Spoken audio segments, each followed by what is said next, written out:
behalf of JR Ladda Financial Services Private Limited and SISMI in today's webinar.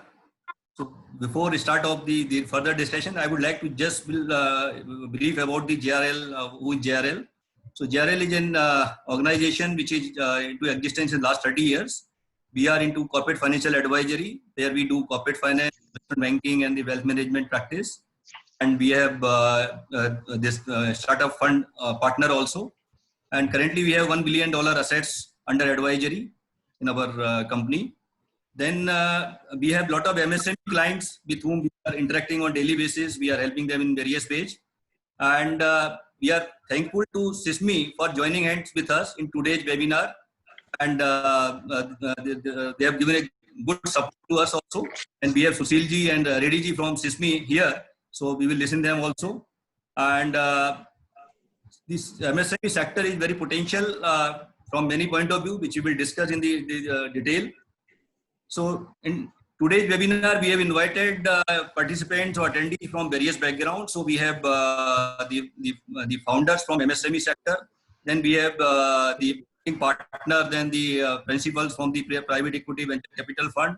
Then we have invited bankers. We have invited NBFC companies.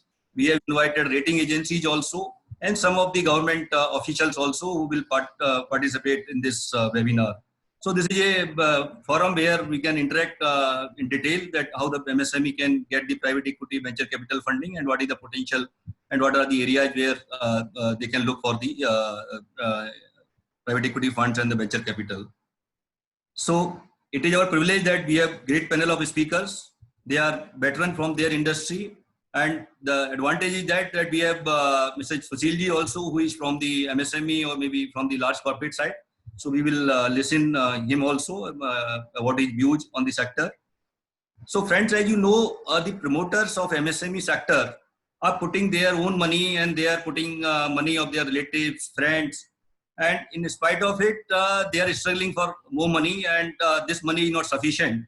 And this they have this money is basically inadequate and expensive also. So they are always looking for institutional source of money, either debt or equity. And on the debt side, when they are going for raising debt, there is always a requirement of collateral security. So the debt is not the only solution for the raising money. Then they are looking for the institutional money by way of private equity and venture capital. We call it risk capital, either in the form of capital or sometimes they are looking for unsecured debt also. So this is the challenge that many times the promoters are looking for private equity and venture capital, but they are stuck in many ways, which we will discuss in our discussion. Most of the cases, the venture capital or private equity fund don't rely on the MSME definition. So if we'll go for the MSME typical definition, then there will be, I think, different discussion. But they generally go on the scalability of the organization and the life cycle of the organization. So practically, government has also changed the definition of MSME, or they have enlarged the application definition of MSME now currently, which covers 100 crore. But as per the some article which our MSME minister has announced that they are taking it to 200, but it is 100 crore. So we have this MSME sector, which is growing very fast, and it's the largest sector in the country. We have prepared some small PPT, which will give you some idea about the MSME sector and the investment in the MSME sector till now, and what are the sectors where the lot of money is coming and how the investors are investing, what kind of value add they are doing and all. So my colleague Nitin, to please start my PPT.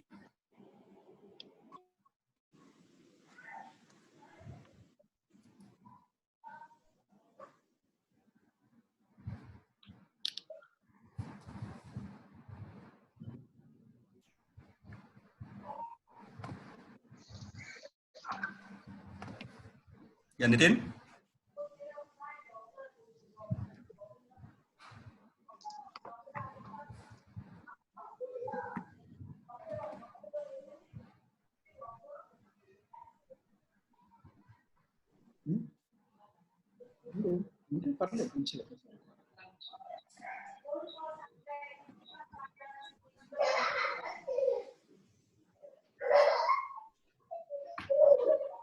Yeah, Nitin. Hello, आपको कुछ और खुल गया, email पर कुछ और खुल गया। ठीक है, ठीक है, ठीक है।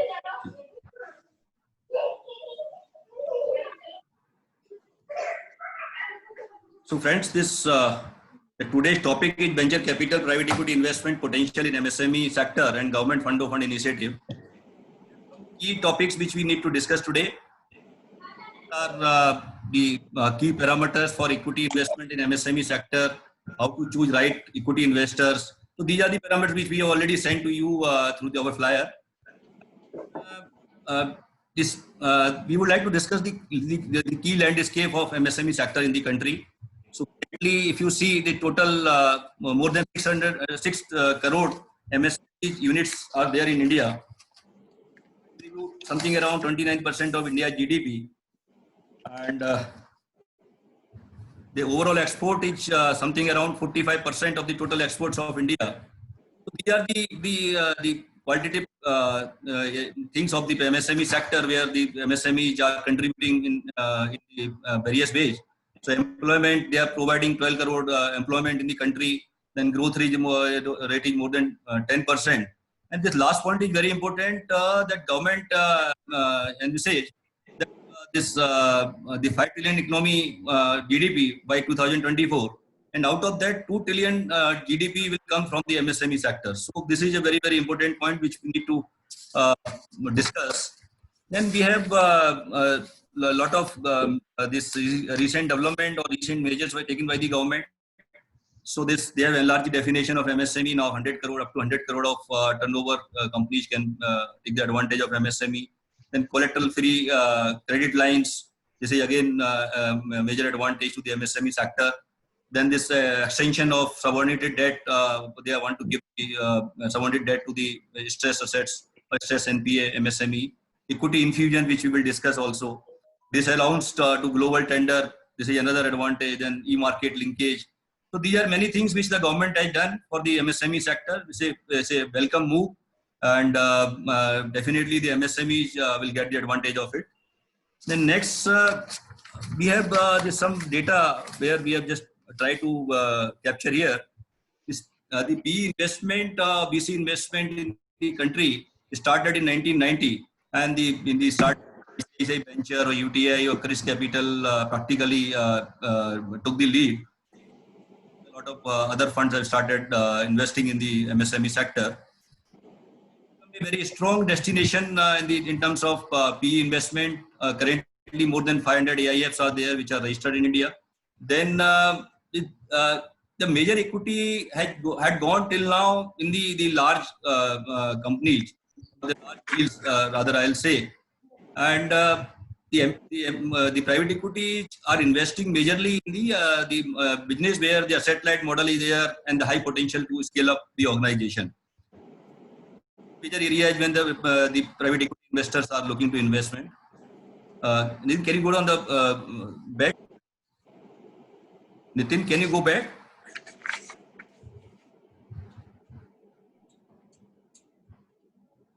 Yeah. So if you see the equity investment in the entire sectors, so in last 5 years there is a good growth in terms of investment. So from 16 million to 37 or 38 million, $38 billion investment in last 5 years. So it's more than a double in terms of growth. And this current year also we have reached to $10 billion investment till now. Then if we go on the sector wise, then there are 4 or 5 sectors which are heavily invested in the private equity segment. So the IT, ITES and the BFSI, food and beverages, shipping and logistics, healthcare, education and agri-business. So if we see this chart, then the major investment had gone into IT, ITES companies. And then BFSI has got a lot of money. So there is a variation if we see early stage, growth stage and mature stage investment, which we will discuss later on in detail. then we were discussing that potential for the equity in MSME sector. So we have taken some database from IFC presentation.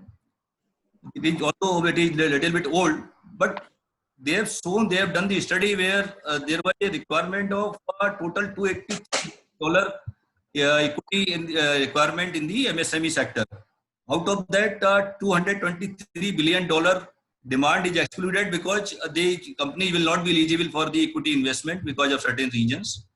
And the rest, something around $60 billion investment is required in the equity form, where the companies can approach to the investors. Out of that, this $16 billion will come from their internal sources, so their own equity or the equity from their friends and relatives. The rest, something around $44 billion equity is required by the MSME sector, which is more than 3 lakh crore. So this is the market which we are discussing, that from the private equity and venture point of view. This is the market in India which need to be addressed in the current situation, and how it can be addressed, how the demand can be met out. We need to discuss in detail later on. So friends, we have just tried to analyze that what are the areas where the PE funds are focusing before investment. So there are some of the parameters. There will be other parameters also. So mainly the robustness of the business model, the management team is very important from the private equity fund point of view. Then the industry outlook, whether industry will grow or will degrow, these are the factors. And market access is another aspect. So these are the some key aspects whenever the any PE fund is looking to invest in any of the company.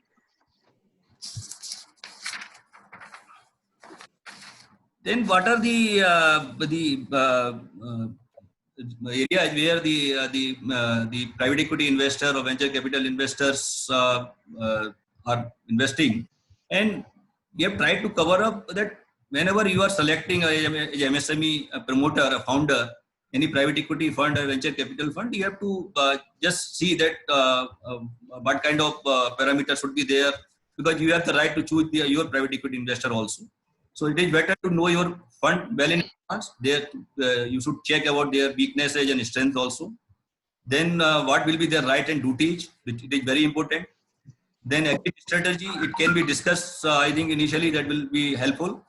Then the partner, private equity partner, will be active or he will be a silent partner. That is also very important. And then investment horizon, that what is their investment horizon? They are looking for 3 years, 5 years, 7 years, as per your investment plan or your requirement of your capital. So these are the areas which the private equity MSME founders or promoters should look at it, taking any private equity investment in their company. Then venture debt, which we have one of the key topic of today's discussion. So that is a new wave in the entire risk capital investment scenario, where they are basically working like a bridge between the equity and the debt. And the venture debt companies are growing in the country. They are basically having the lower cost than the equity. They are basically giving the growth capital kind of money. So there are many advantages of venture capital funds which are taking exposure in the small companies currently, but the size is not very big till now. This is growing. So some of the companies are there like Trifecta, Innoven, IntelliGrow, and these companies are there. They are trying to do some investment, or they have done already investment in the various companies.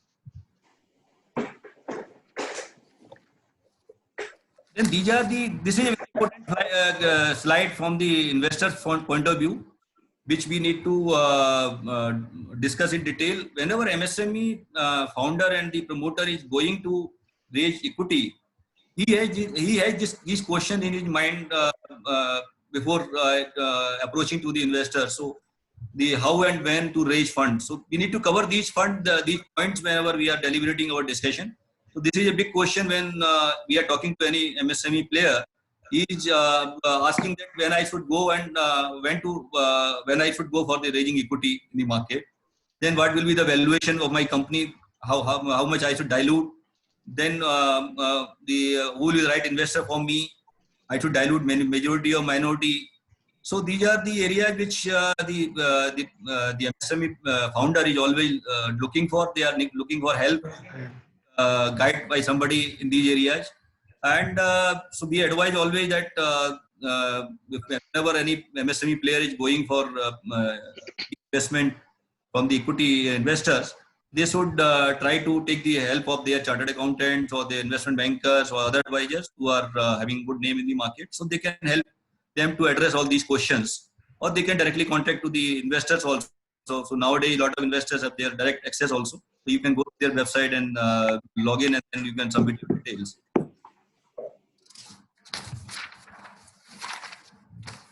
So what are the value addition which the private equity investors are generally doing in the company?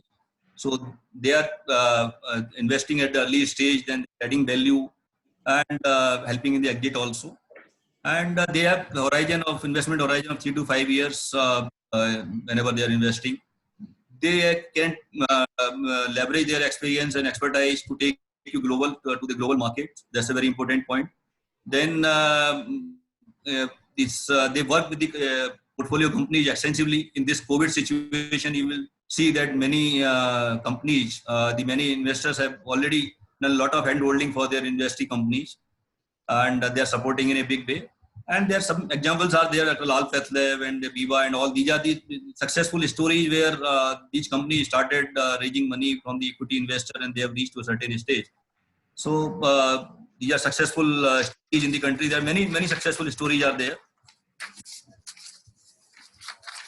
So this government fund of fund scheme is a very welcome move by the MSME sector, where the government has come first time this kind of fund with the 50,000 crore of the fund which they want to create.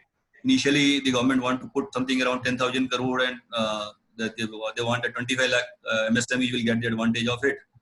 And if you see this fund of fund, although it has been announced, but still the details are yet to come. So try to cover up how this fund can be invested, or what can be the implementation of this fund, so that it should reach to the MSME sector directly, and they can take the advantage of it. So friends, this is all about our today's topic, which we have tried to cover up so that we can get some idea about the private investment in the MSME sector. Now, I would like to invite our panelists, and we have Mr. Sushil Jibrajka ji. Sushil ji is a very well-known name. He is the mentor of CISME. CISME, he'll brief you about what is CISME. Then he is a prominent industrialist. He is currently Honorable Council General of Greece in Mumbai. He is executive chairman of OMC Power Limited, Power Private Limited. He is the chairman of Arthan Group of Companies. Arthan Group of Companies is into telecom or renewable energy and the infra batteries, industrial batteries and e-commerce. So they are into multiple businesses. Sushil ji is the currently president of Infrastructure and Logistics Federation of India. He is past president of International Chamber of Commerce. He is the chairman of Maharashtra State Security Council. So he has many hats actually on the social side and business side. He got many awards also. And on the social side, he is supporting Roti Banks, then women empowerment, education, entrepreneurship. So he is having contribution in many areas. And Sushil ji is running many organizations. He knows that what are the challenges in the MSME sector, how the MSME sector is growing in the country, what are the opportunities in the MSME sector, how the funds can help MSME sector also. So I would like to invite Sushil ji for his opening remarks and the welcome address for the participants. Sushil ji, I would like to request him to please cover up about the CISME and his views on the MSME sector and the current whatever the development is taken in the MSME sector from the government side. So if you can cover up some of the areas, that will be great. Over to you, Sushil ji. Good evening, everybody, and thank you for that very kind introduction, Ashish ji and Dr. Reddy. I have to compliment both of you for organizing this webinar, which is very timely and for a very crucial aspect of India's economy, which is literally crying for help. So I think both the sector selected as well as the theme for today's webinar is very timely, and I'm sure that the thousands of SMEs will be looking forward to finding solutions from the galaxy of speakers that you have been able to assemble. Having said that, your presentation was very, very comprehensive, and you've given a lot of the statistics, so it will save my time on repeating the same things. I would also like to add that the MSME sector contributes to 95% of the organized employment in the country, and nearly 50% of the exports comes from this very vital sector. It is the link between raw material and the finished product, and large industry cannot function, cannot survive without a robust and efficient MSME sector.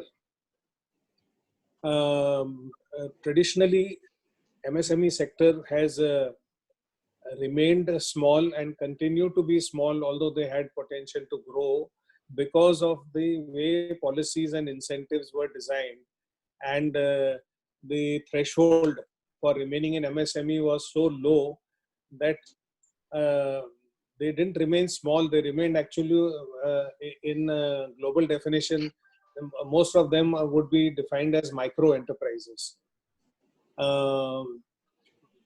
When you are not able to grow, you are lacking capital, you are not able to invest in technology, you are not able to upgrade the skills of your labor workforce, you don't have the potential to go abroad and seek businesses, etc.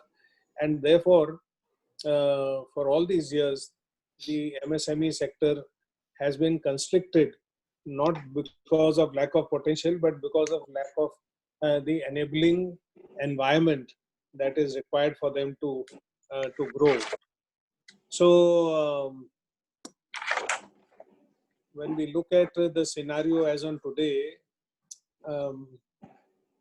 the MSME sector has been either in the finished goods, which are traditionally for the exports, whether you look at ready-made garments or you look at leather, fisheries, diamond and jewelry, tourism, travel, aviation, restaurants, shopping malls, duplexes, etc. Besides being, as I said, a crucial link for the supply chain for large manufacturing industry. One big issue that is also plaguing them is, besides the lack of equity capital, is the delay in receiving monies from various customers, which include private sector, large, medium, the state governments, central government, PSUs, and central government. And the shocking part is that as on today, when I recently heard Mr. Gadkari at Express Adda, that the total receivable by SME sector is 5 lakh crores. Please note this figure, 5 lakh crores is the total outstanding. And this is literally stifling this sector into, permanent closure. This is like sounding the death knell for the SME sector. And they are not in a position to bargain for getting their money out, whether it is custom or drawback refunds or GST or income tax refunds, payments from PSUs. Many of them are paying even 1 or 2 years late. And they don't have the muscle power and the strength to go after people with legal cases, etc. And in any case, the legal process is so long and cumbersome that despite the fact that the government has mandated large units to mention any outstanding to the MSME sector, beyond 90 days, this problem continues to exist even today. The other challenge that they're facing is getting adequate amount of debt on time to expand their businesses, grow their capacities. Banks are extremely wary of lending to the MSME sector because their amounts are small. They like to do the easy thing of giving 10,000 crores, 50,000 crores to large companies, but uh, they are extremely wary of giving 50 lakhs, 1 crore, 2 crores, and they will link it with 200% security and personal guarantee, etc., etc., which makes it completely unviable, and the high rate of interest that is charged to them. So what that does is that the cost of capital and no economies of scale gets built into their pricing, and therefore the end product which is sold by the large scale also, the cost is much higher than the international market, and this leads to uncompetitiveness in the global market vis-a-vis China and some of the other Asian tigers which have emerged. So to give you an example, Bangladesh 3 years ago didn't have any ready-made garment industry, but today their garment exports is significantly higher than entire India's garment exports. And these need to be addressed on an urgent basis. I see that a lot of the sectors, the SMEs are going to see a complete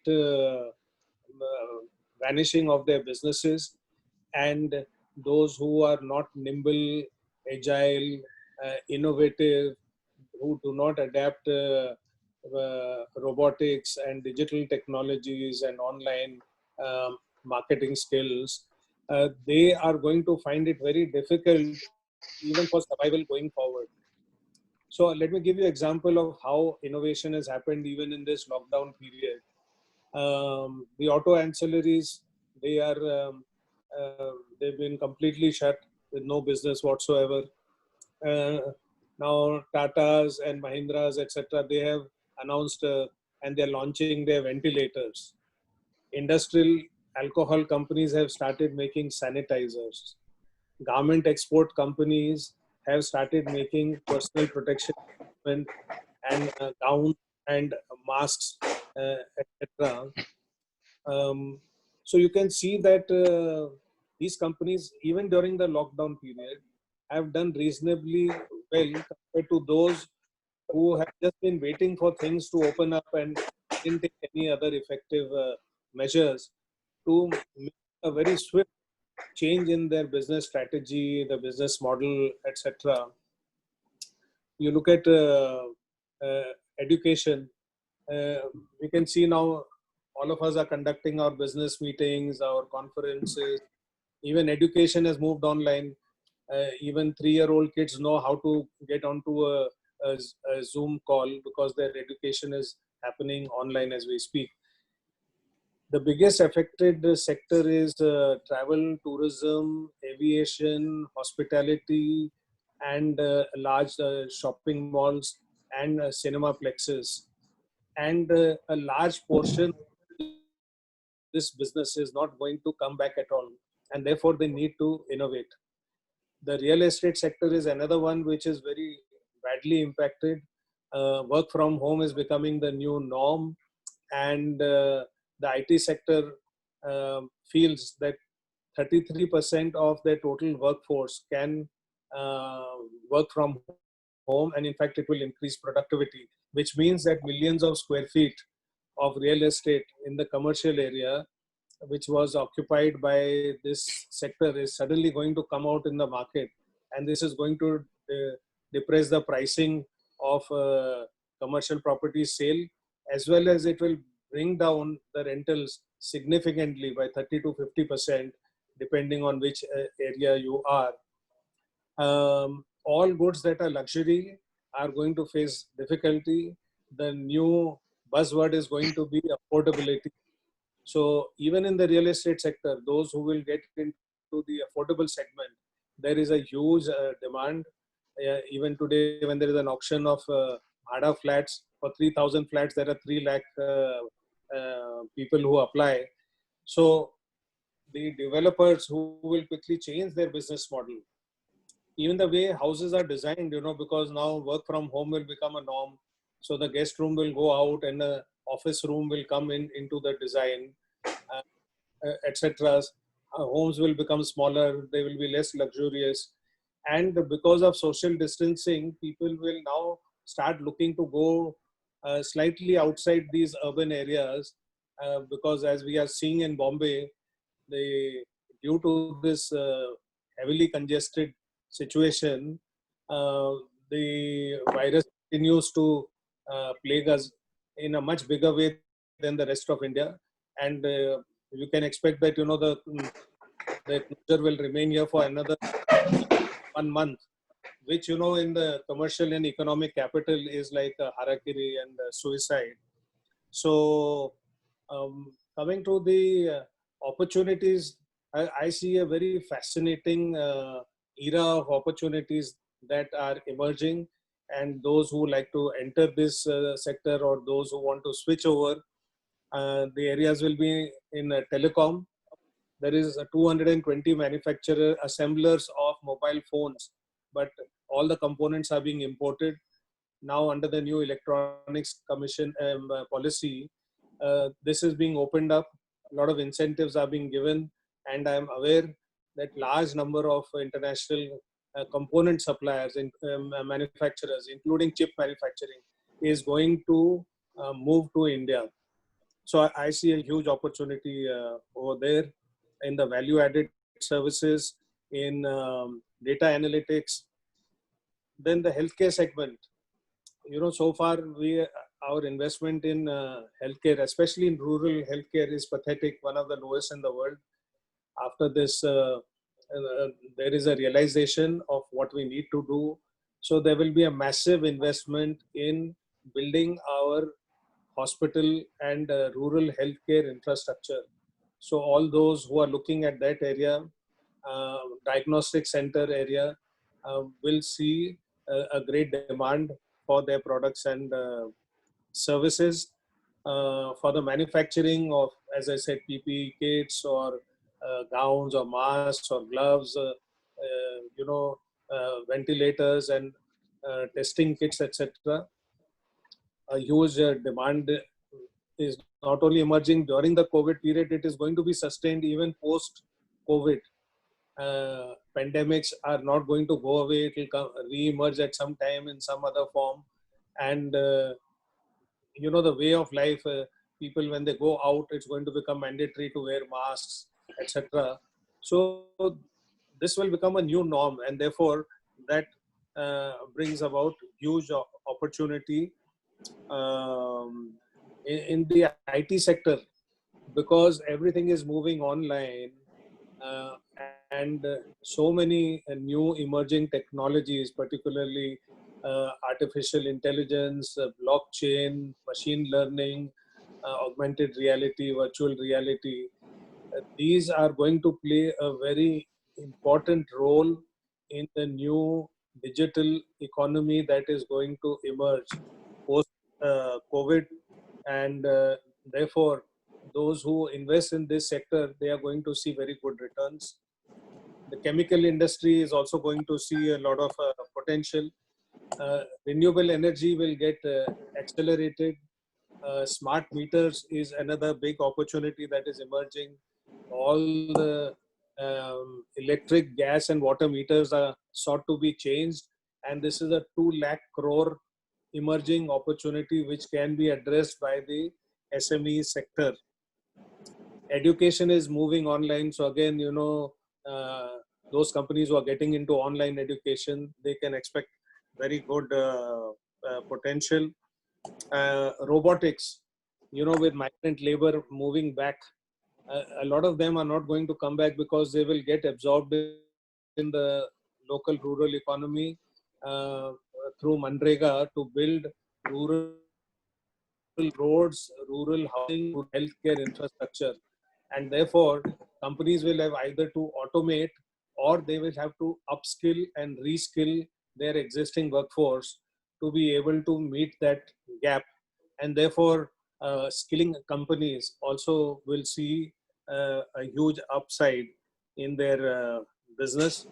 I think broadly, I would restrict myself to this. It's a subject we can talk for hours, but I think these are the challenges, these are the opportunities, and we've got a galaxy of speakers who will address the financial aspect, so that these companies can really grow and become not 5, 10 unicorns, but thousands of unicorns can emerge from the country. So with these remarks, thank you. Great, great, sir. Thank you very much. You are giving very good message of unicorns. I think that will be a great time for India. And this reaching to $5 trillion or $10 trillion will not be a challenge for our country. Yeah. So good message from you and CISME. Just one sector I missed to tell is about Yeah. the agri. It is one of the biggest sector that is emerging.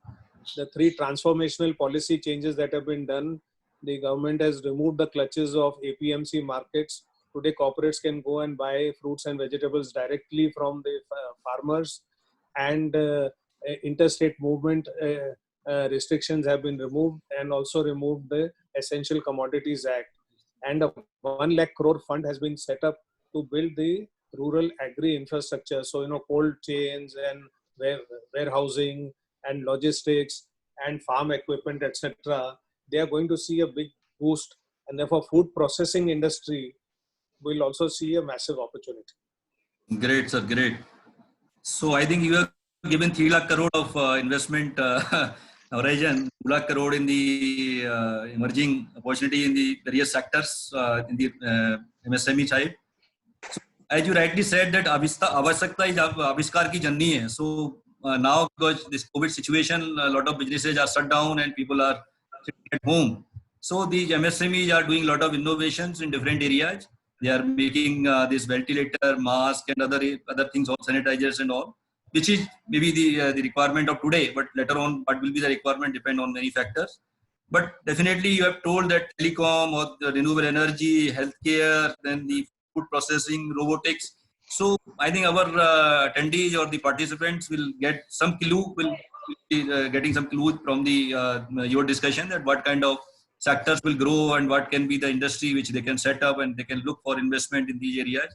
Even from the private equity and venture capital point of view, they will be getting all ideas also that from the MSME point of view, which are the areas where the investment can be done. So great, sir. Thank you very much. I think one question which I would like to take from you, which is very important because you are running many organizations and you are successful industrialist. So have you taken any private equity venture capital in your previous or in your organization? And what kind of basically the benefits you have seen on the private equity? You have taken any private equity or venture capital? So it will be great if you can cover up this question maybe within 1 or 2 minutes, which is Sure. very relevant for the today's topic. So one of my recent ventures was called OMC Power. So we do solar mini grids at a village scale in the rural areas of India, where the grid is either not available or it is not viable to put up a grid. And we supply to telecom towers on a 10-year PPA and to commercial establishments, and we lay a smart grid into every home on a pay-per-use model. And in this 10-year journey that we started, we got various funds from across the globe. And now, in the last iteration, we have Mitsui and company, a $100 billion company from Japan, as our joint venture partners. We are the largest in the space globally, and now we are taking the company to about 10 countries in Africa and Asia. And I think the funds have played a significant role in the growth of this company. I was also involved with the digital marketing company, which became India's largest and got acquired by the world's largest advertising company called Dentsu.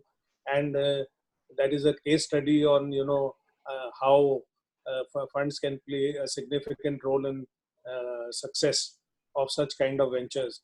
I'm currently mentoring about 10 startups, and I hope at least 2 of them should become unicorns. Okay, so you are not only the successful, and you are making entrepreneurs also. That's great, sir. Good very much.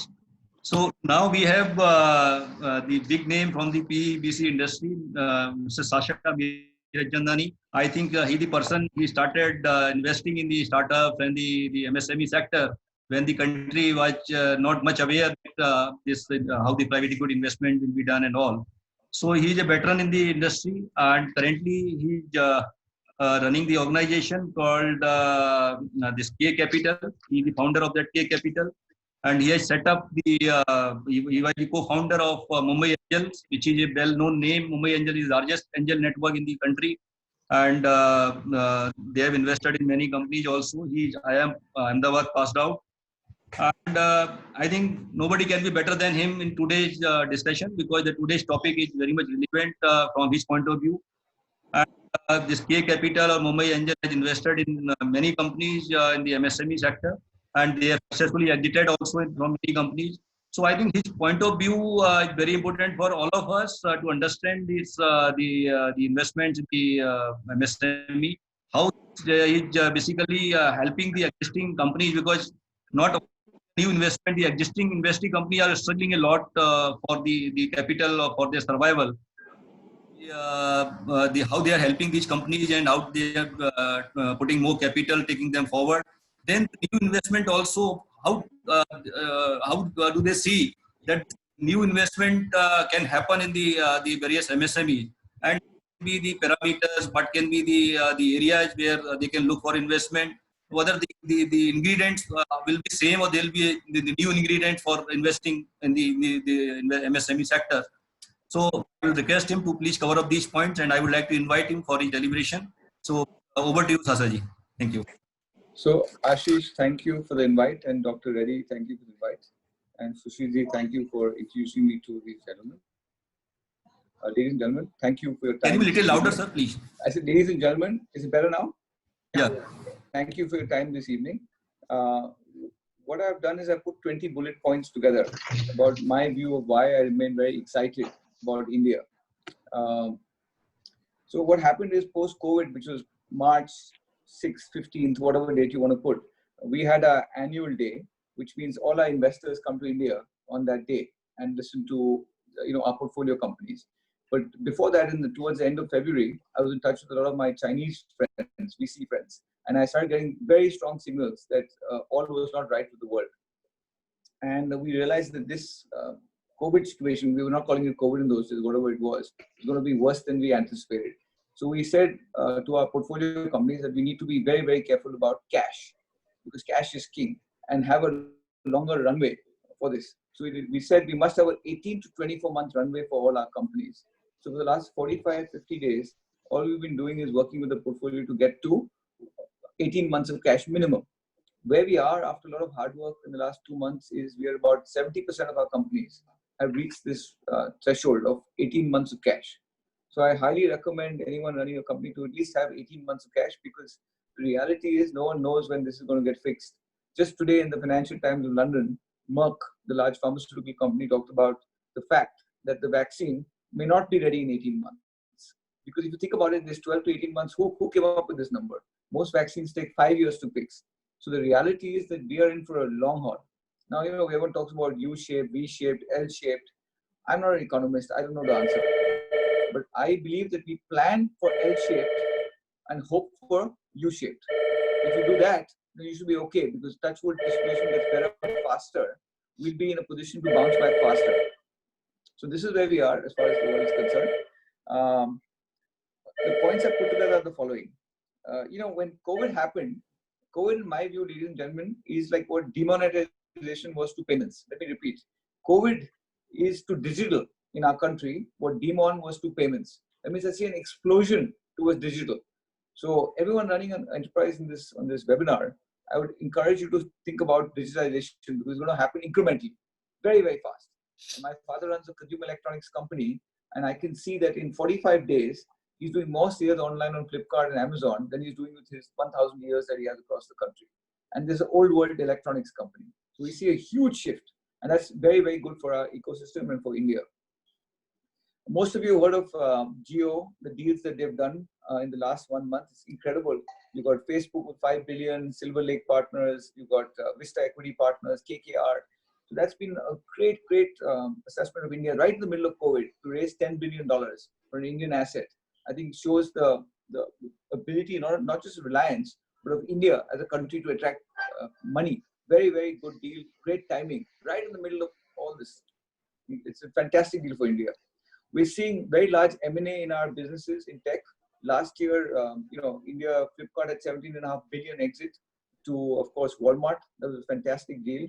Oyo Rooms, most people don't know, but there was a 10 billion exit for investors to SoftBank last year, at the end of last year. So that was another huge exit. Investors made more than $1 billion of capital.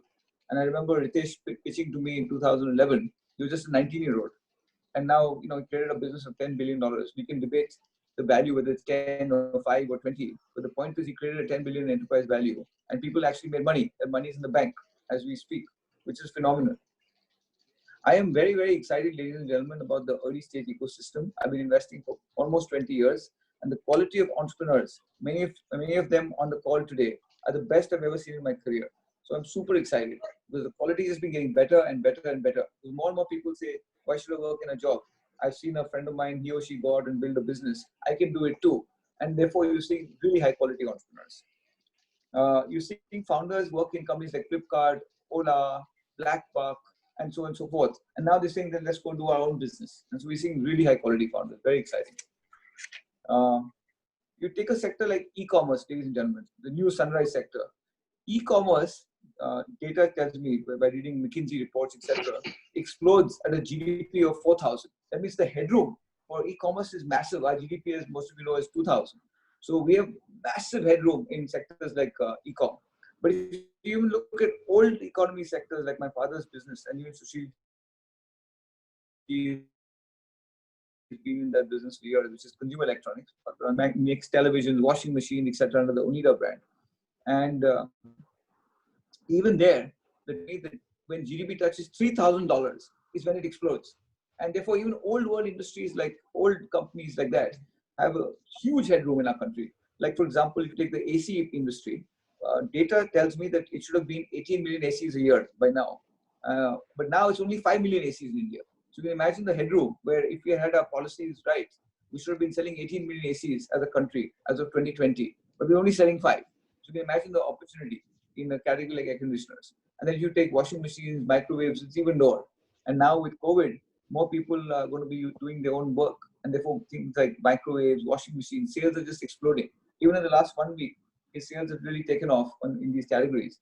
People want to buy this stuff. Dishwashers, massive opportunities. India is a top 5 economy, ladies and gentlemen, globally.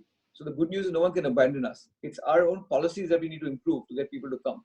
Because where else will people go, investors? It's a top 5 globally. We're a democratic country with reasonably good laws. Therefore, I think this is a massive opportunity. If you look at debt to GDP, there's a huge amount of debt. We have the lowest debt to GDP among many, many growing countries. So there's a huge headroom for growth even there. We have $500 billion of reserves, so we can actually solve our problems ourselves if we want to. We don't have to depend on anyone outside of India, which is great news. The key is, can we play our cards right? Our rupee is almost 80, but if we play our cards right, I don't see any reason why the rupee can't be 40. And if that happens, can you imagine what happens to our economy? Instead of a 5 trillion economy, it can be a 10 trillion economy. Right now, we're struggling to even get to 5. So we're saying, what are you talking about 10 trillion? But it's doable if we get our act together. Imagine if we have 40 to rupee, we can be 10 trillion. And then look at the consumption explosion in our country. We still, in my view, ladies and gentlemen, think like coolies. And what I mean by that, not to disparage companies, but if you look at our tech companies, they're very valuable. 40 billion, 50 billion, TCS is 100 billion. But the real value, ladies and gentlemen, comes in building platforms. So what is a platform? Apple, 1 trillion. You see Facebook, 600 billion. You see, I forgot which other ones there, but Google, 600-700 billion.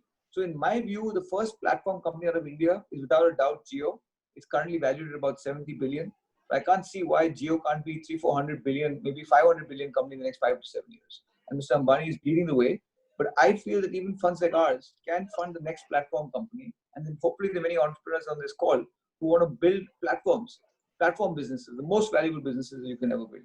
And I see a potential for 50 to 100 billion platform companies coming out between 2020 and 2030. So I'll hold my thoughts, and if there are any questions later, happy to answer. you, sir. Thank you very much, Sasaji. I think you have given a very good idea that how the investors are looking at the investments in the future and how you are handholding the existing companies also. So that's great. We will take some questions. I think you have given one very good message that cash is the king in the today's scenario. So all the MSMEs, they should preserve the cash and they should try to minimize their expenses so that they can survive for long term. So thank you, sir. Thank you very much. We'll take questions. I think once the deliberations of all the panelists will be over. So now I would like to invite Mr. Pranav Gupta. Pranav is part of, he's a founding member of a company called Carpedium Capital. Although it's a new fund in comparison to other panelist private equity fund, but they are typically, we see their message also in their website. So they are basically saying that SME focus on domestic consumption. So their fund is mainly SME focus, and they are focusing on the domestic consumption story. And they've invested in many companies. So Pranav is basically founding member of Carpedium. Then he was with the Fire Capital also. And Pranav has very good academic background. He is MBA from London School of Business. He is BTech from IIT Delhi. So, and he has very good experience of investing in various companies. He is on the board of various investing companies. And Pranav has got the award for under 40, the 40 private equity professionals also last year. So Pranav, congratulations for getting this award. And I would like to request you to please cover about your fund, because you have very great story, Yantra and all, which I have discussed with you earlier also. You can, I think, brief about your fund perspective and how you are looking for this current scenario and how you are, and you have invested very recently also in one of the investing company again. So this is again a good sign that you are investing in the current scenario also. So please cover up about your fund and how you are looking this situation, and this MSMEs, how you have turned around the MSMEs from the zero to hero actually, which we need to understand. So if you can cover up these things, over to you, Pranav ji. Please carry forward. Thank you, Ashish ji, and good evening, everyone. And my distinguished panelists for kind of spoke before me. They've kind of covered a lot of ground, and I think much of the guiding factors have been covered by both Sushil ji and Sasha. So I'll quickly introduce Carpedium to you. We are a SME focused private equity fund. So in terms of size, we are a mid-market. We invest anywhere starting from $2 million going up to $15 million. What we are eyeing is a domestic consumption growth story. So, the factors being the younger and the larger workforce that India has.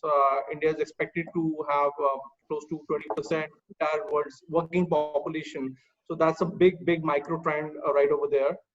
We're looking at changing consumer preferences as there is more consumption driven by the urban area, and it will account for over 60% of the consumption by 2025.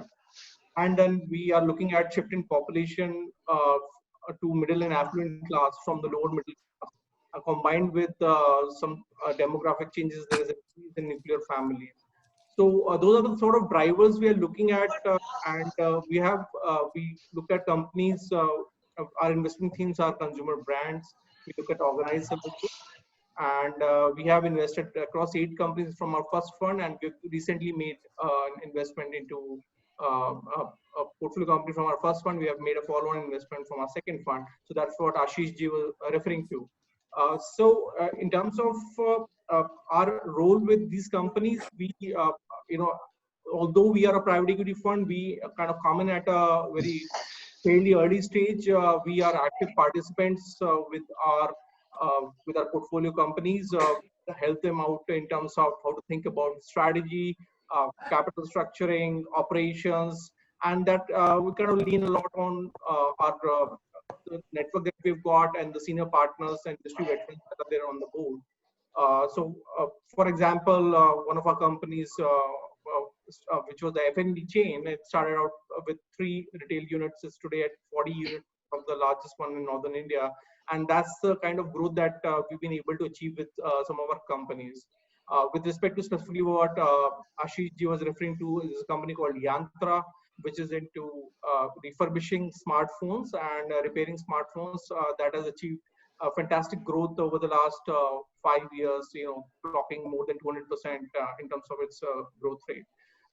Again, an SME story, and we focus closely on profitability with these firms. Now, moving to the current circumstances and the current environment as COVID has hit, and I would very much align with the thoughts that Sasha has already discussed. Right now, what is of essence is to conserve cash, and then think about actually having a runway going ahead to 18 months.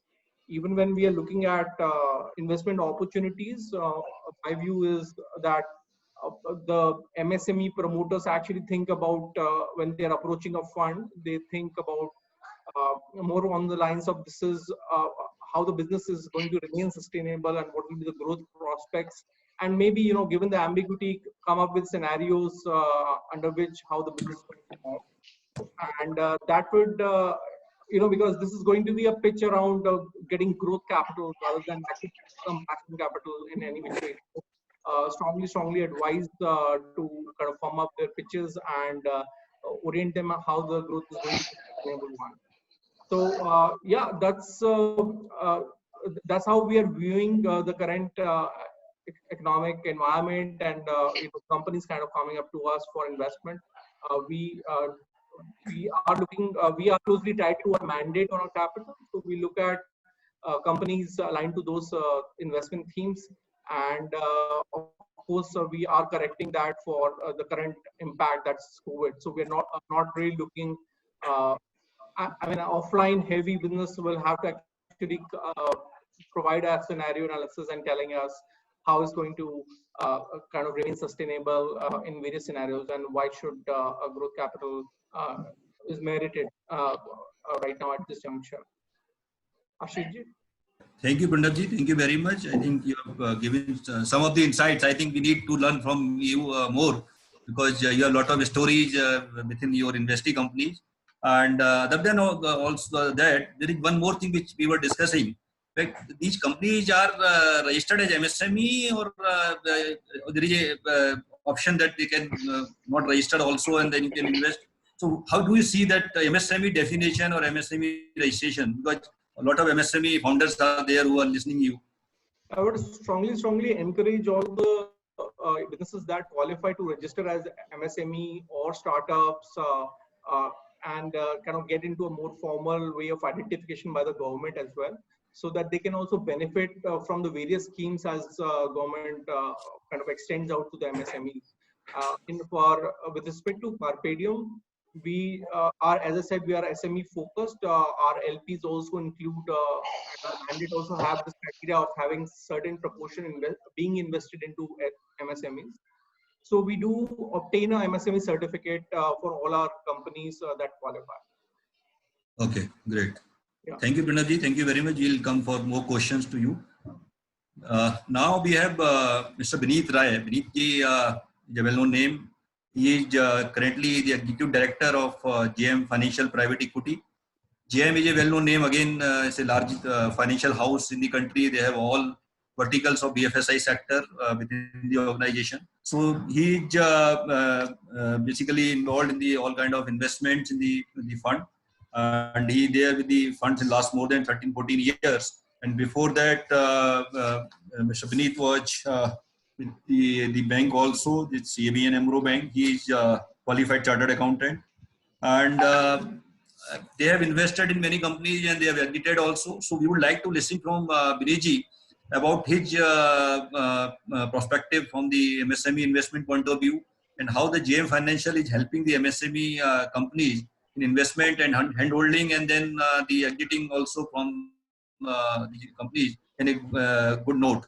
So can you just cover up these questions, Vineet-ji, and over to you. Sure, Ashish-ji. Thank you. Am I audible? Yes, sir. Great.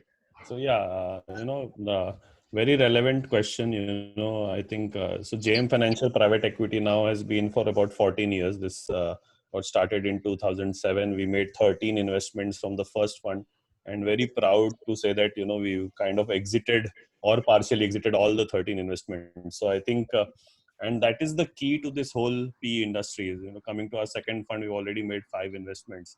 But this whole discussion, which I've been listening since the start, you know, of course, the macros look great, etc., from a long-term perspective. But as you yourself said, Ashishji, that so many MSMEs don't really get private equity, venture capital, etc. But what is the reason for that? The reason is that India has not seen a lot of exits. You know, I mean, there were so many years that this money has just got stuck. So this is also like banks, right? If when banks get stuck into NPAs, you don't see further lending happening. Similarly, if you don't see exits happening for the VCPE industry, then you will not see the churn happening again and again, and more capital will not flow into the sector. So and you know, at least my experience of 14 years of dealing with so many entrepreneurs, meeting thousands and thousands of them, you know, I think there is a very important aspect that is lagged in, you know, that they don't understand that in 5 to 6 years you have to give an exit. So your business has to be at a certain stage when you're taking private equity and venture capital or whatever, where you have a very clear exit strategy for,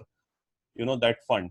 So I think, you know, in all our discussions, etc., in fact, in our first couple of promoter meetings, etc., we make it a very important aspect that, you know, okay, I know you've come here for growth capital and you want to grow the business from X to Y, but it's very important that when you come here, you need to realize that, you know, we also have a limited life. You know, we have raised capital from HNIs, we've raised capital from pension funds, X, Y, Z. Everyone has given us a, you know, certain specific period to kind of give the money back. So it's very important that, you know, the entrepreneur is thinking that how he would build an exit strategy, whether it is, you know, if the business is large enough or will become large enough in 5-6 years, would of course, you know, get into an IPO stage. But very few exits actually happen through IPO, which means there are only 2 exits that remain, which is one is a strategic exit or the other is a exit to the next larger fund, right? You know, you have various type of funds which do different sizes of deals. So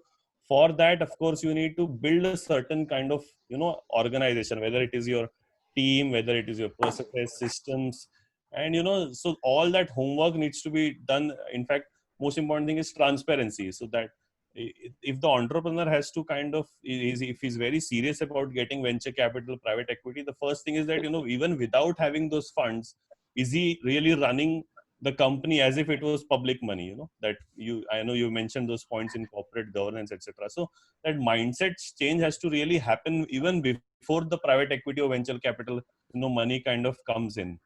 And if that happens, if that entrepreneur is really doing all those things, you know, he's treating his own money like public money, and, you know, utilizing it in the right way, in the, you know, for the benefit of the company and not of the individual, and he's in the right market, you know, he's got a good team, etc., then of course, you know, it's you know, you would hopefully you know, get an investment from the VC or PE. So, and at JM Financial, our focus on the deal size is merely between $5 to $15 million. So a minimum investment of 5 million. We don't do startups. We do only companies that have had some runway of a few years, who have established you know, some proof of concept and stuff. But, you know, and sectors of interest are, of course, the usual ones. The consumer sector is you know, very, very interesting to us, based on what, you know, even Pranav said, the domestic consumption theme. Within consumer, a few focus areas are branded packaged foods, you know, say personal care, beverages, etc. So all the packaged food, etc. In terms of financial services, we still really, like, despite all these headwinds, you know, it's basically, we still like the microfinance space. We still like the, you know, housing finance space. We, as you know, Sushil ji mentioned that, you know, the affordable housing, you know, we already have an investment there, and he's absolutely right. The kind of demand that we see going forward in that space, you know, so these are again our focus areas. In terms of manufacturing, again, you know, we are very, very focused on manufacturing. In terms of businesses that, you know, are an integral part of the overall supply chain, as again Sushil ji said, like something like a specialty chemical, something like packaging, you know, very. So for example, if your label is not out there, a Dettol brand cannot get into the market, right? So it costs only, say, 1 or 2 rupees, but it is so important for the entire product. So So these are some specific segments that we are really focused on. And of course, the usual parameters of, large market, great entrepreneurs, and exitability is the key criteria to invest. Happy to take questions, Ashish ji. Thank you, sir. Thank you, Vinay. I think you have given very good message that you are still looking for investment. And one great thing which you have told, I think the other private equity investors who are the panelists also and who are listening this talk, they will be looking towards you that how you have successfully exited partially or fully. I think this is a great story. I think there should be a case study on that. Sure. Because a lot of people are, and this is a question from the one of the participant also, Yes. that exit is the major challenge in the current scenario or other in the past also. So we would learn from you that whether this, because you are a large financial house, you have multiple areas of financial sector. So is this helping you in exiting, or basically what is the core of this success? Yeah, of course. So, it's a combination of both. So of course, JM Financial as a group is a very large, so you have a large network of people who you can interact into, right? So that of course helps a lot, whether it is the investment banking team or whether it is your wealth management team, or so you basically, once you know what you want, you can reach out to a large number of people and through that network, etc. That is one. But having said that, I think it's very important how you kind of start dealing with the entrepreneur and the business immediately, or if not immediately, at least, just after 2 years of investing or 2.5 years of investing. Typically, everybody has a horizon of 5 to 7 years. But if you start only after 5 years, then you are never going to exit in time. So, it's very important how you start thinking and how you start talking to the founder, talking to the entrepreneur, that, this relationship is not a 20-year relationship. It's not a marriage. It's not any wedding. It's maybe at best is a date for 5 to 7 years. That's what it is. And we need to build the business and the organization in a certain way, and it needs to reach here so that exit can happen. So it's very important that you keep talking and deliberating about it at all the time, and not wait till the end to kind of press on the button. So it's a combination of two. Of course, JM is a big support, but as a team, we have been very, very focused, on how we, kind of keep discussing it. But of course, it doesn't mean that we sacrifice on the growth of the company, or, but it has to be in a structured manner. At the end of 4 years, you can't suddenly put capital on a new line of business, etc. Right? So all those things, you have to monitor, very minutely. So one key message which you have given, that plan in advance. So I think after just investment, you are starting to think about the exit also. So that's a good thing. I think the others will get the clue out of that. So thank you, Vinay. We'll come to you after some time. Now we have Mr. Pankaj Raina. Pankaj ji is a well-known name in this industry. He is having more than 20 years of experience in this private equity investment. So currently he is the MD of Jaipur Peacock Management, which is a large fund. They have invested in many manufacturing companies and the other companies also. And he was with the Capella Advisors also and Aviskar Fund also. So he has great experience of working in different funds in different sectors and different areas. And he was banker also. So he was with HDFC Bank. And he has very good academic background also. He is having master degree from London Business Office School. Then he is MBA from IBS Hyderabad. And one very good thing, I think he is fond of writing books. So he has written many books. And I think the one book which he has written, which is relevant from the today's topic, that how private equity industry can play a crucial role in development of SMEs. So Pankaj ji, I think nobody can be better than you to discuss on the MSME investment, private equity investment and venture capital investment. I think I have not read your book because I could know when I started finding out your profile. But I will definitely read this book. And so we would like to understand from your fund point of view, because it's a very old fund and you have invested in many companies, you have exited also. And this your fund is having dedicated team for portfolio operations and portfolio engagement, which is unique. I think every fund is not having this kind of team in the fund. So we would like to understand from you how this fund is working and how you are helping the MSME sector. And this dedicated team is what is the role of this dedicated team? So, and what are the benefits of keeping this kind of team? And how do you see the scenario of the MSME investment in future? Over to you, sir. Well, thank you so much, Ashish, and good evening, everyone. So, I wish I had the patience to write books, but I've written some articles on MSME financing, SME financing in India, and the large credit gap and the equity gap that exists in this industry, right? And like you had correctly pointed out in your presentation when you first started, a lot of investments have happened in technology-enabled sectors, and that too focused on new age tech-driven models. And our emphasis, or at least what we were trying to emphasize, at least the article, what it emphasizes was that there's a huge equity gap for traditional businesses. And these businesses can adopt technology to scale and grow, but these businesses do require equity support and equity capital.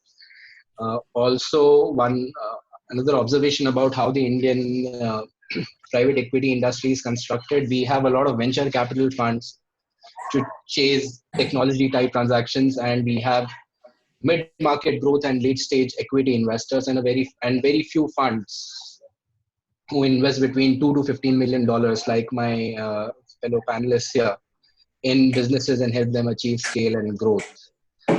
Having said that, I'll very quickly tell what Zephyr Peacock in India does, and we are an early growth investor. We've been investing in emerging markets. As a fund, we've been investing in emerging markets for close to 3 decades now. In India, our preference is to ideally be the first or the second institutional investor in a company. And we invest, the first check is usually between $3 to $5 million, and then we increase our exposure to $8 to $10 million over the life of the investment. We focus on only 3 sectors, so we are more research oriented, and we use that research to help these businesses that we invest in. So we invest in food and agri, financial services, and infra services and ancillaries. Now, having been active in India and across emerging markets and supporting small and medium businesses, we realize that most of the entrepreneurs require assistance, and this assistance can basically vary from helping them launch new products, helping them think through organization gaps, HR gaps within a company, or helping enforce financial discipline. So what we do is we have a dedicated team of portfolio officers, and these officers work with the investment team subsequent to the investment, and we help our portfolio companies grow.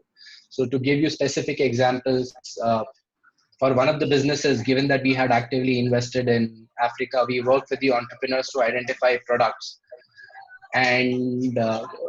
that we can launch for markets in Africa. And using our connects in Africa, we identified a consultant who can act as an intermediate broker to help us sell those products, ship those products to Africa. During the current times, we're working with a very early stage NBFC in our portfolio, and we've designed products which are very specifically COVID-related working capital loans for small time entrepreneurs. And we think we'll see, because those entrepreneurs are using the fleet to deliver essential commodities and are cash strapped. So these are the kinds of initiatives that we work on along with the portfolio team and founding teams of companies that we invest in. There was a very important topic that Vineet discussed, which is exits, and the operating team at times also helps us take control of businesses to make them more exit ready prior to the exit, because we don't, the problem in India has one part of it is exits, the second part of it is currency depreciation, which erodes a lot of value of our dollar investments. But one thing we have realized is we need to make our businesses exit ready, and it's a long process. It's not an easy process to sell these businesses. Once you are in, then you're on a treadmill. So we use the dedicated team of operating officers to prepare these companies for exits, and if need be, we also second our resources to these businesses to help them grow and to facilitate an exit for our investment from within those companies. I think regarding how most funds work with the MSMEs, I think my fellow panelists have covered those topics very well. One thing that we had started to discuss initially through your presentation was if you are finding what to look for in the investment partner, right? And I would just make use of this opportunity because we keep discussing this with potential investee companies of ours as well, as to how do you select an investor and why would we be the right investor for them. And this is a very important question that most investors ask, because it's a journey, it's a marriage, and you would ideally want to find the right partner upfront when you're talking to investors, right? So one thing we advise all our entrepreneurs is when they're searching for a partner is check the size of the portfolio and the lead partner who would be sitting on the board of the company subsequent to the investment, to see that they have enough time to dedicate to the business that the partner is investing in, right? And we ensure that our portfolio is spread equally across various heads within the fund so that we can spend enough time. The second part of it is we do advise the entrepreneurs, and we bring networks through our global experience across emerging markets to invest or help these businesses expand. The third thing that we help most businesses is with HR support, right? So either we will fill those important skill gaps or we'll help the company fill those important skill gaps. We also help businesses that we invest in explore portfolio synergies with other portfolio companies that we may have in India or abroad. And the final piece is ability of the fund, and in case our ability to support these businesses in times of distress, and particularly current times. Can we help them tide over this crisis by leveraging our network, either to syndicate a transaction with a few other investors or invest on our own to manage the current crisis? So these are important ways in which we partner with businesses and we help them. And this is a useful tool for entrepreneurs who are trying to partner with funds and identifying the right partner. Ashish ji.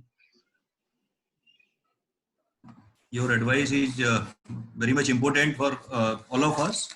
You have given the true feedback that how you are selecting the investee company and how you are helping them. So, and then you have wide range of investment also from 2 million to 15 million. So even early stage companies can also come to you for investment. So that's great. So friends, we are getting a lot of questions from the participants, and I request to participants to keep posting the questions also. We will try to take the some of the questions from the participant side, and we have some questions which are basically covering which we want to cover from the key points of the today's discussion. So I would like to understand from Sasha ji. Sasha ji, I think the use of technology, because MSME companies are facing the challenge that the technology cost is very high. And sometimes they are not in a position to bring the good technology or the best technology in their company. So from the investor point of view, what do you suggest to these companies in terms of technology, investment in technology, and when they are approaching to you, whether this is a key ingredient or you just see that the model is scalable and all, then they can invest later on in the technology, then you are taking the calls. So please guide to the MSME players, because this is a very important topic in this discussion. You're right, Ashish. We look at tech much later, and you had made a presentation. In your presentation, you put a slide about what we look for. What we look for is nothing different from what Pankaj would look for, or Vineet would look for, or Pranav would look for. We're just looking for it earlier. And for us, because we come in really, really early, for us, the number one thing is the founder, the founding team, the quality of the founding team. For us, without that being A+, we can't proceed. And we get that wrong many times. But that's the key business. After which, of course, large market and all the other standard things that everyone looks at. And of course, for example, we have a company called Maya Data in our portfolio, and that's it's in the Kubernetes space. So obviously, when they came to us, it was just a laptop plan between two founders, and it took years and years. And we funded in maybe, I'm forgetting the time, but maybe 2004 or 3. And the tech is now working now. 2013. I'm sorry. And now the tech is working now in 2019, 2020. So we have very long, we have 12-year funds. It took many, many years for the thing to work, and now it's got product market fit. It has lots of global customers, and it's looking very good. We have to fund that. We are funding entrepreneurs. Sorry, Ashish, you're on mute. The entrepreneur, with a lot of MSME players with whom we are interacting in various forums, they are saying most of the IIM or IIT passed out are getting funding, and we are basically people who are invested 20 years, 25 years in the business. But when we are approaching to the investors, they are not valuing us, even we have good business and all. So, good entrepreneur means only the entrepreneurs who are IIT, IIM passed out, or the people who are hands-on in the business. So although it's a hard question, but because this is the major challenge of the MSME players actually, because they are family-run business, they have grown. I agree that a lot of IIT, IIM people get funded, but that's a filter, especially for us when we come in so early. But we've clearly funded many entrepreneurs who have not gone to any of the top tier universities and have actually turned out to be very successful. But that just helps us as just one among many filters to say he or she is a competent person because he or she went to some university. But beyond that, there's lots more we look at to put money into the company. Okay, that's great, sir. So I have a question for Pankaj. Pankaj-ji, if you see this current scenario, these valuations, everybody is talking that what will be the valuations now or maybe in future.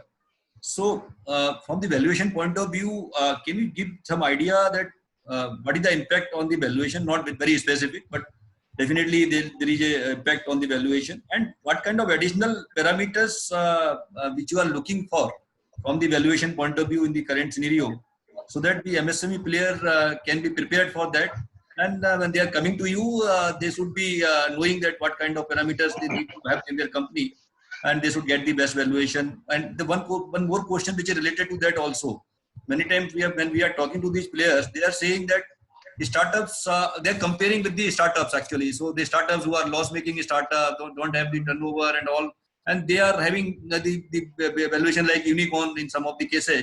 So this is giving a very, very tough task to the investment banker also when they are talking to these companies, because they are saying that this company has been valued 10 times of the turnover and 20 times of the turnover. Could you highlight something on that side that this MSME player, the valuation, why the valuations are different from the startup and the MSME point of view?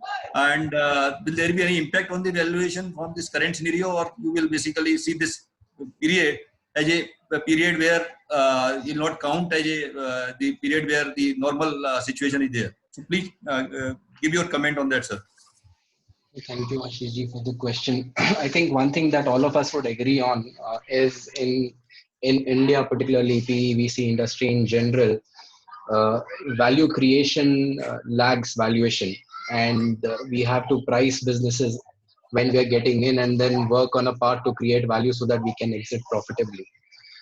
One thing for certain is in the current scenario, right? For most investors, I think all of us are first focusing on helping our existing portfolio companies, and we've already outlined as to what we are spending time on, how to conserve cash. So a lot of our existing portfolio companies which require support will get that adequate support. But what is going to happen is if the amount of capital, the supply dries down, and if let's say it takes around 12 to 18 months for the economy to recover and for these businesses to scale back to the initial normal levels, we as investors have a defined exit horizon, right? So we will price the risk when we are going into these businesses. Maybe not invest in the next few months, but if we are investing in the next 6 to 12 months, we'll have to price that risk. And of course, valuations across sectors will see corrections because it will take time for the economy to evolve from the current situation. There would be some sectors which will take the max hit, and I think it was pointed out well by Sushilji. For example, leisure, travel, entertainment, right, discretionary and luxurious spends, and those sectors will see deal flow also drying down and also see a significant impact on valuations. There will be certain other sectors which are more essential driven. The impact wouldn't be that high, but I think the market will witness a correction in valuation, and eventually it's a demand supply game. And that's how these markets operate. Valuing early stage businesses is not an easy job, right? And there's no statistical formula that allows an individual investor to value these businesses. So there's no fixed method to value early stage businesses, right? And for each of us as investors, we have our own valuation benchmarks. And essentially what we are trying to convince ourselves is how sustainable the business model is, how are the products and services that the company is offering differentiated in the market, and can the company achieve scale eventually within a 4 to 6 year investment horizon, and that's a typical private equity investment horizon. And what is the cost of achieving that scale, both debt costs and equity costs, so the amount of debt and equity, and because that will essentially determine the dilution, the kind of dilution one should expect, and the kind of returns one should expect when, or plan for returns, risk adjusted returns when one exits the business. And the perception of risk varies from person to person, right? So from an early stage business perspective, finding answers to some of these questions which address the risk is not easy. But the long and short of it is the market, the product, the service that the company is offering, how competitive is the industry in which you're operating, to a much larger extent will determine the kind of valuations that you can get, right? And most of the unicorns that we talk about would ideally have been the first or the second movers in their industry, and they would have effectively used capital as a tool to achieve scale much faster, and the network effects that they eventually then end up achieving are much better than, let's say, the 10th player that will start to operate in that industry. So of course, if someone wants to place a bet on the 10th player in that industry, valuations would be significantly lower than the first company which started to operate in that industry. And from our fund perspective, ideally we want to invest in. We are trying to identify nascent segments, right? So we want to identify businesses which could be amongst the top 3 in the industry in which they are operating, or we should have the conviction ourselves that we will invest in the 5th, and we've done that in the past. We'll invest in the 5th largest player and help it grow and scale, leveraging our own skills, right? But at the time of investment, since these businesses may not have adequate track record, in addition to some of the market-related parameters that I outlined, we also look at the kind of gross margin, contribution margin that these businesses have. They may not be EBITDA profitable, and determine what kind of operating leverage the company can build in the long run. So these are essentially tools that allow us to price any business that we invest in. I think you have given a lot of insights. So now I would like to come to Viniji. Viniji, I think that you have told that you have very good exit, successful track record and all basically. So one question which is coming from MSME side, that how do you value add in the entire requirement of the MSME sector or your industry companies? Because you see that along with equity, they need debt also. They need the other support in terms of the market connect and the technology connect. You have large group of the financial house.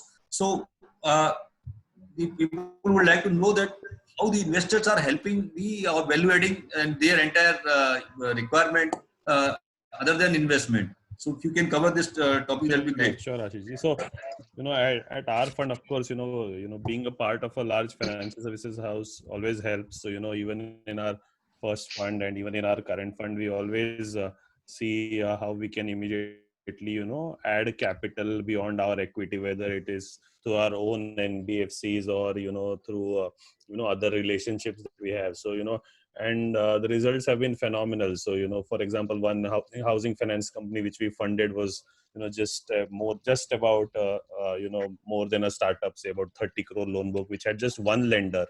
And within 12 months, we really worked hard with them and we went to 21 lenders. So, it's all about, how you work along with the team and, work on exactly what the company is required. So, of course, capital itself becomes a very big value addition. Beyond capital, because we are very involved with all these businesses. So, as a fund strategy, we are not here to, kind of invest in the Reliance Industries and the Larsons and Toubros, right? We are here to invest in smaller companies. So we basically, our philosophy is to kind of get our hands dirty and work along with the businesses. So since we are in so much involved, we also understand what kind of organization structure needs to be built, and companies that would not actually attract that kind of talent, because JM Financial as a brand is associated with that, as an investor in that company, we've seen a lot of quality people joining our portfolio companies. So that recruitment again becomes a very, very important value addition from our side. And of course we are the sounding board. I think if we are not here to kind of do the entrepreneur's job, right? We are the sounding board. We can discuss strategy. They can because we have access to so many companies within the same sector, we have a lot of competitive intelligence, right? So for example, if a certain company is thinking of getting into another vertical because of the access to industry knowledge, the network, etc. We can clearly tell them that what is the sense we are getting from the market on what's happening on that specific product or service. So that is also a big value addition, that happens with the portfolio companies. I can go on, but I think these are the three top important aspects I would like to share. So that's great. I think very good insight. You are helping the recruitment and marketing, the market connect in other areas also. That's good. Even funding also, further funding required by them. Yeah. So, Pranabji, I think as you told that you are betting on the consumer story. So, how do you see the consumption story or the consumer backed companies, consumer related MSME, and this consumption story will be going further, or there will be a challenge from the consumption side? Do you have any insight because you are having all investment in the consumption based companies? Yeah, sure, Ashuji. So I'll just correct that the majority of our, around 5 of our 9 investments are into consumption businesses, consumer related businesses. And within that, the way we are looking at it is that if you actually segment it between an offline operation and an online sort of an operation, we are actually looking at different sort of impacts on both these channels, given the COVID and given the outlook around COVID. As I said previously, what we find to be prudent is to start to perhaps look at it in terms of the scenarios. One scenario can be this COVID impacts actually remains up with us for a finite period. As somebody said, the vaccination can be one way for it to end, but it can happen in 18 months from now. Another way to think about this scenario is that it drags on for a longer time and gradually spirals down to zero, primarily owing through the precautionary measures that each one of us are undertaking. So within both of these scenarios, there will be different results one would expect for consumer. And when we're looking at, for example, if you're looking at the second scenario, the impact can be on the consumer behavior itself.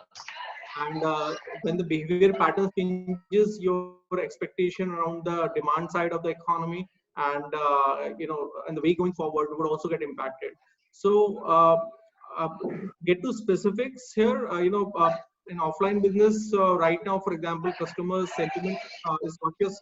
They are stepping out only when essential is what we are kind of getting to know. We have investments both in, say, metros and even in the tier 3, 4 and rural areas and subsegments. So there is, of course, this change of difference in customer behavior in a metro vis-a-vis a rural. So in rural, people will tend to, given that the current penetration is not as high, perhaps they may be more amenable to kind of step out once the lockdown kind of eases. That can bring some joy to some of the offline retailers, but primarily, it's going to be around essentials and kind of building up around that.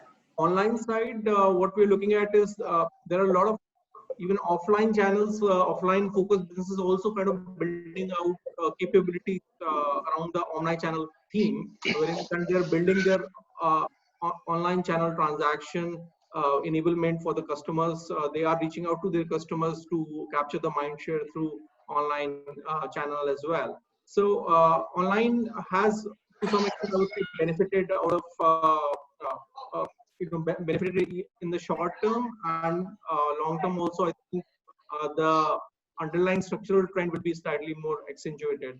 So that's the way we are looking at both aspects for a consumer business, and it really depends.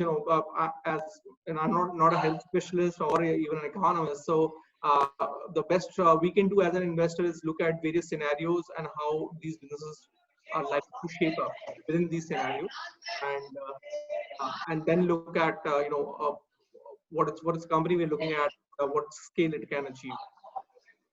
Would that answer your query? Yeah, sir. Yeah, you are right. I think this is very important because everybody looking toward this consumer side, because nobody knows when the vaccine will come and how the situation will emerge. So currently the company which are into consumption B2C kind of situation, they are doing well in the sector and different sectors. So great. I think we are reaching to our time limit. But I would like to have one last question with Sushil ji.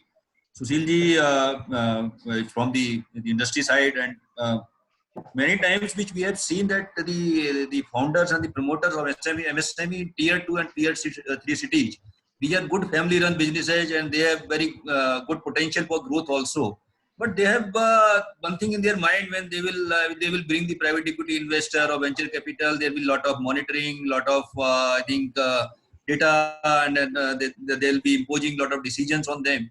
So we would like to, I think, we like message from you, because you have told that you have done the invest, you have taken the investment in your company, you have done collaborations also.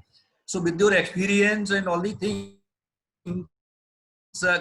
can you give some message that the people who are having good potential to grow, but they are limiting themselves by keeping their own money in the business, and they are growing in a limited manner?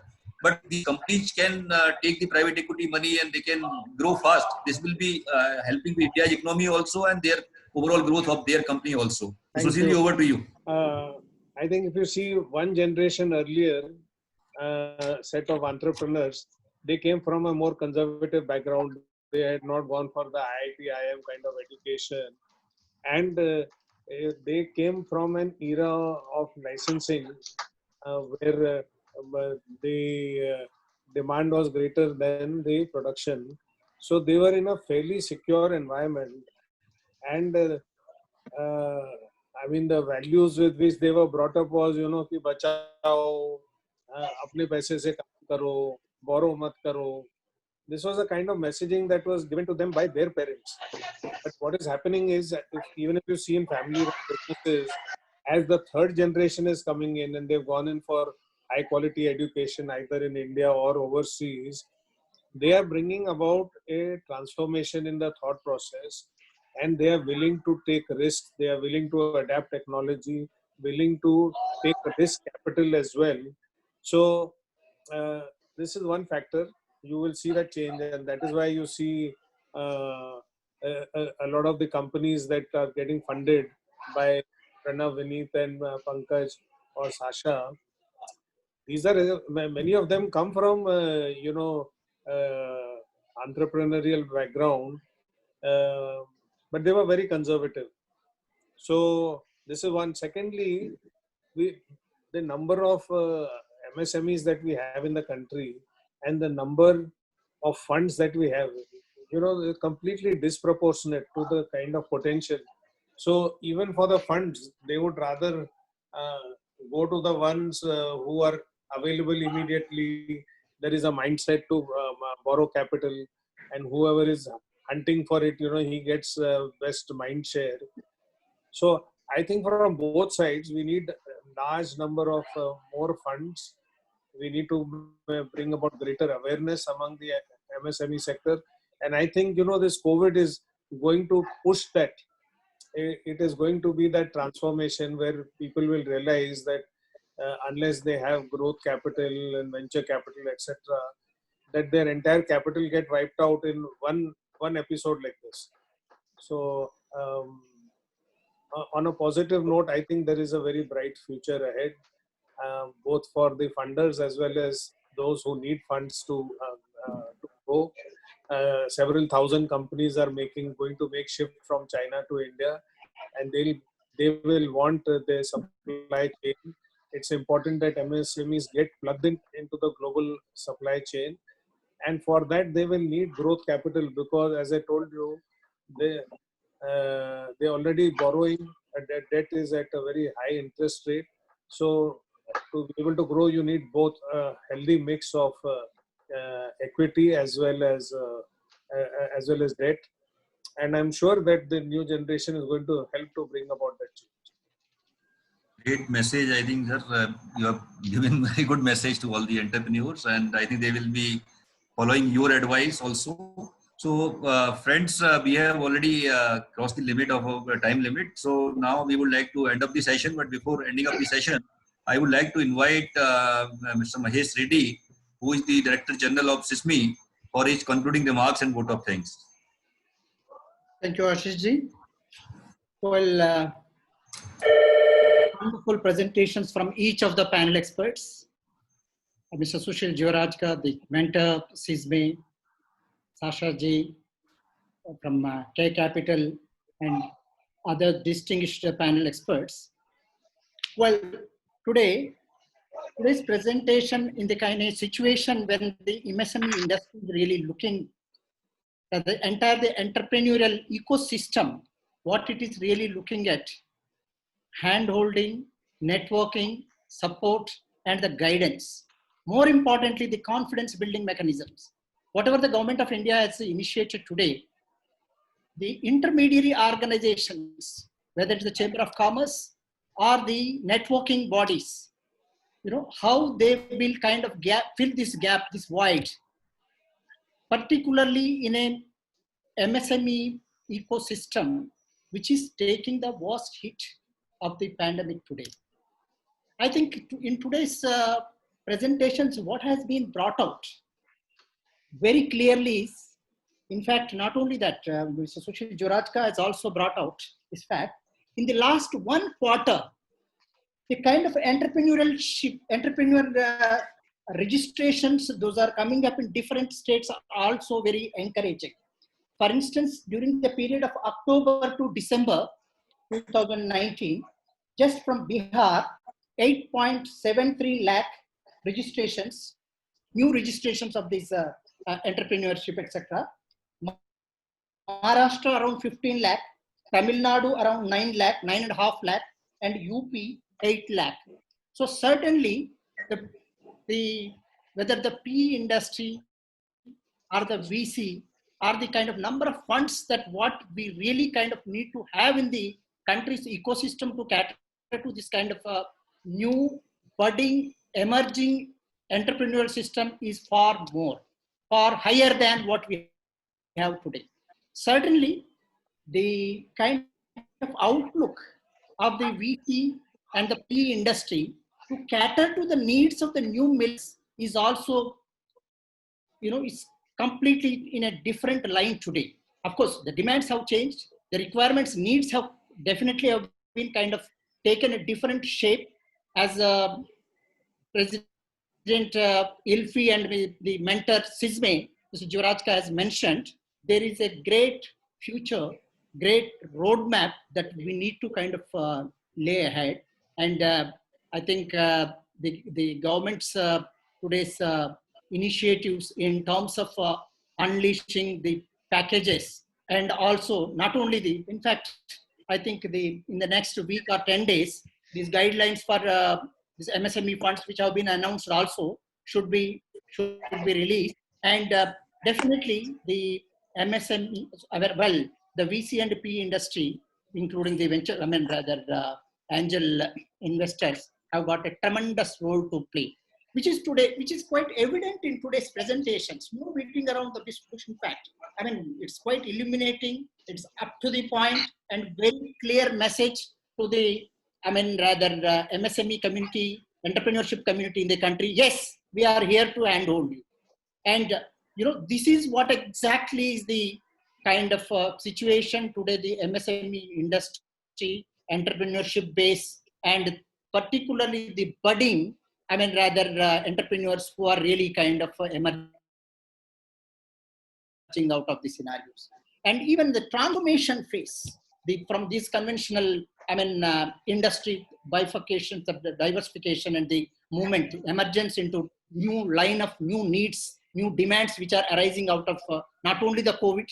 COVID, of course, it's an immediate need, but even the post-COVID, the government, both the government as well as the industry is gearing up to kind of to meet those needs and requirements. And more importantly, what I wanted to kind of share, today industry associations and other networking bodies also are gearing up to take this message, not only take the message, but also to handhold this entire value chain, and of course on a pan-India basis. In fact, we at SISME also devising the sector-wise plans. For instance, we have launched a agripreneurship program for all 6 regions in the country, sector-wise. Across the country, identifying each of those sectors. How do we reach out? How do we connect? How do we identify their needs and demands and requirements, and also connect with the supply side of the industry?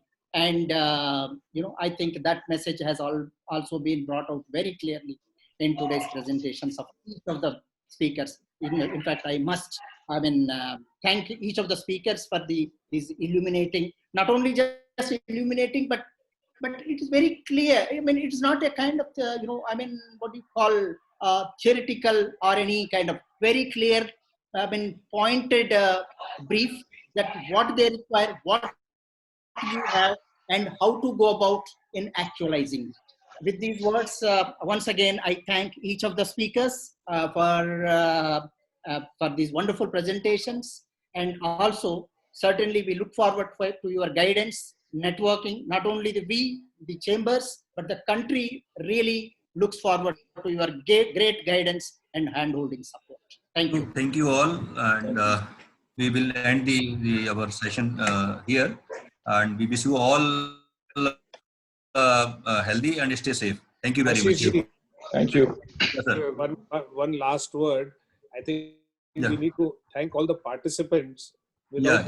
This Without their support and without their contribution, will not be organizing. We will not be in a position to organize this kind of session. So I would like to thank you to all the participants who have come from different areas or from different sectors also, for their participation and their contribution, also for their questions also, and we look forward your suggestions also. If you have any suggestions, please let us know. We will forward it to the SISME also and the funds also. Thank you very much. Thank you all. Thanks once again to the Thank you. side of Thank this you, sir. webinar. Thank you very much. You. Thank you. Bye-bye.